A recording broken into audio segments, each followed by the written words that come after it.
आज फ़ौजी अदालतों के ख़िलाफ़ जो दरख्वास्त थी एतजाज़ एहसन साहब की और लतीफ़ खोसा साहब उनके वकील थे और justice Jawad S Khwaja Sahab retired chief justice वो भी दरख्वास्त गुजार थे। तो उन्होंने सुप्रीम कोर्ट से कहा कि स्टे ऑर्डर दे दें मिलिट्री कोर्ट्स के ख़िलाफ़। तो सुप्रीम कोर्ट ने आज तो स्टे ऑर्डर नहीं दिया, लेकिन जिस तरीके से ये फिक्स हुई है दरख्वास्त, उसकी थोड़ी सी डिटेल में आपको बताता हूँ। फिक्स का लफ्ज़ जो है ना वो ज़रा अंग्रेज़ी में उसका मतलब गलत भी हो जाता है। कुश्ती फिक्स होती है, मैच फिक्स होता है। नहीं, मेरी नीयत ऐसी उस तरफ नहीं। मैं मान लेता हूँ आपकी बात, प्लीज़, मेरा ऐसा कोई मतलब नहीं, मैं मान लेंगे आपने। देखिए, 19 जून को पाकिस्तान तहरीक इंसाफ के चेयरमैन की लतीफ़ खोसा साहब से मुलाकात हुई। उसके बाद अगले दिन 20 जून को एतजाज़ हसन साहब और लतीफ़ खोसा साहब की चीफ जस्टिस ऑफ पाकिस्तान से मुलाकात हुई। एक दरख्वास्त जो है वो उस पर काज लिस्ट जारी हुई और काज लिस्ट में एक बेंच तश्कील दिया गया जिसमें जस्टिस काजी फाजीसा साहब का नाम शामिल था। और आज यानी कि 22 जून को वो 9 रुकनी बेंच जो है उसकी जब समाअत शुरू हुई तो उसमें से काजी फाजीसा साहब उठ गए। उठने से पहले क्या हुआ कि उन्होंने ये कहा, काजी फाजीसा ने, कि जब तक प्रैक्टिस एंड प्रोसीजर एक्ट जो है उस पर फैसला नहीं होता तो तब तक हर बेंच गैर कानूनी है और मैं इस बेंच को नहीं मानता। और उन्होंने कहा, ताजुब हुआ कल रात 8 बजे काज लिस्ट में मेरा नाम आया और अटॉर्नी जनरल साहब रोस्ट्रम पर आए, मैंने कुछ कहना है। जब वो आए तो उन्होंने कहा मैं अपनी कौमी ज़बान उर्दू में बात करूँगा।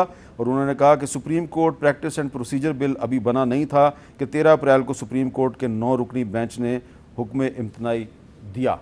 तो उन्होंने कहा कि जब तक इस का फैसला नहीं होता तो कोई भी बेंच अगर बनेगा तो वो इल्लीगल है। लिहाजा उन्होंने कहा कि मैं ये जो आज जो बेंच बनाया है मैं इसकी समाअत से इनकार नहीं कर रहा, लेकिन मैं समझता हूँ कि कोई भी बेंच अगर बनेगा तो वो गैर कानूनी होगा। यानी कि एक टेक्निकल मामला है। और ये बात भी याद रहे कि काजी फाजीसा साहब जो हैं, इससे पहले वो फ़ौजी अदालतों के बारे में जब इसी सुप्रीम कोर्ट ने फ़ौजी अदालतों को जायज़ करार दिया था तो काजी फाजीसा साहब ने अपने डायसेंटिंग नोट में इसकी मुखालफत की थी और शायद इसीलिए इनको आज इस बेंच में शामिल किया गया। पहले इनको कभी किसी बेंच में शामिल नहीं किया जस्टिस उमर अता बंदयाल ने, लेकिन आज इनको इस बेंच में शामिल किया गया, लेकिन वो एक टेक्निकल बुनियाद पे वो इस बेंच से लैदा हो गए। अब ख्वाजा साहब, मेरा सवाल वो आपसे है जो मैंने नाजरीन के सामने भी रखा कि इसी सुप्रीम कोर्ट ने हुक्म दिया कि 14 मई को इलेक्शन करवाया जाए, इलेक्शन नहीं हुआ। अब अगर ये सुप्रीम कोर्ट कल कोई हुक्म इम्तनाई देती है, स्टे ऑर्डर दे देती है, अबूरी फैसला दे देती है, तो क्या हुकूमत उस हुक्म पे अमल दरामद करेगी? मीर साहब नीचे क्या देख रहे हैं? मीर साहब, मैं ज़रा सोच रहा था कि मैं क्या जवाब जो है उसका मैं किस तरह फ्रेम करूं उससे आपके सवाल का। कि मीर साहब, जो पिछले चंद माह में खुसूसन, आप ज़्यादा भी ले जा सकते हैं पीछे, सुप्रीम कोर्ट ने बार बार जो है ना, मैंने ये असेंबली में भी कहा है और आज आपके प्रोग्राम में भी पहले मैंने कहा है, तो ये तजावज़ कर रहे हैं पार्लियामेंट की हदूद पे। मैं एज ए पार्लियामेंटेरियन जो है, मैंने आज सुबह अपनी तकरीर में भी ये कहा है।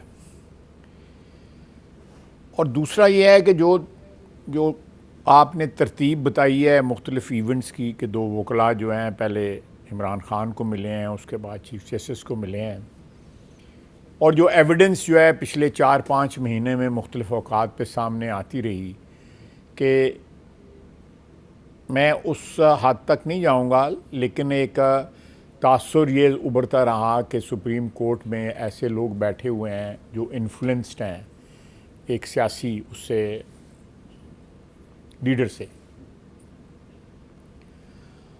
और ये दो हज़रात जो हैं, जो वकील हैं, मोतबर वकील हैं, मैं एहतराम करता हूँ उनका।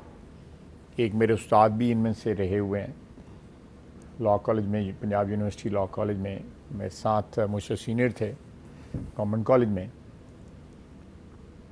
इनको पहले कभी ख्याल ना आया, ये आपने अभी कहा है कि 25 लोग जो है सज़ाएं उनको मिली जो है पीटीआई के दौर में, उस वक्त इनका ज़मीर जो है वो मुर्दा हुआ था। जब अदरीस खटक साहब को पीटीआई के दौर में जब उनको फ़ौजी अदालत ने सज़ा दी तो हमने जब उसकी मुखालफत की और उस पर तनकीद की तो हमें कहा जाता था कि आप गद्दार हैं, मुल्क दुश्मन है। तो उस वक्त इनका ज़मीर नहीं, ये सिलेक्टिव जो है ज़मीर जो है, किसी वक्त जागता है किसी वक्त सो जाता है। या क्या ज़मीर तो क्या हुआ ये ज़मीर जो है, तो ज़मीर जो है वो सिलेक्टिवली जागता है। किसी वक्त जो है तूफ़ान गुजर जाते हैं, ज़मीर को पता ही नहीं लगता। और किसी ऐसी बातों के ऊपर कि जब 9 मई को आपके मुल्क की तमाम तर जो दफाई तनसीबात जो हैं वो इमरान ख़ान की एक प्लानिंग है, इमरान ख़ान की एक साजिश की जद में थी, और उसके ऊपर आपका ज़मीर जाग गया। तो ये मैं नहीं समझता कि ये जो तरतीब आपने बताई है या जो आज सुना गया केस बेंच, माजी में ये कभी नहीं सुना। आपने सुना था आज से कोई 5 साल पहले, 3 साल पहले, 10 साल पहले, 20 साल पहले कि बेंच बना टूट गया, फिर बेंच बना टूट गया, 7-4 का, 2-3 का, 5-6 का, 4-2 का, और अब जो है नया 7 का बेंच बन गया। तो मैं समझता हूँ कि पॉलिटिक्स जो है ना वो let it remain with the politicians, बाकी लोग जो है ये सियासत ना खेलें। और जो है जो इवेंट्स 9 मई के जो इवेंट्स हैं वो जिस अदारे को हमला किया गया, जिस अदारे के जो मैं कहता हूँ नुकसान पहुँचाया गया, या जो अदारा जो है उसका टारगेट बना उस साजिश का, उस अदारे के कोई कवानीन हैं, उस अदारे के मुतलका स्टैचूट बुक्स के ऊपर कवानीन मौजूद हैं। और दुनिया में, सारी दुनिया में यही होता है, को पाकिस्तान में नहीं सिर्फ हो रहा।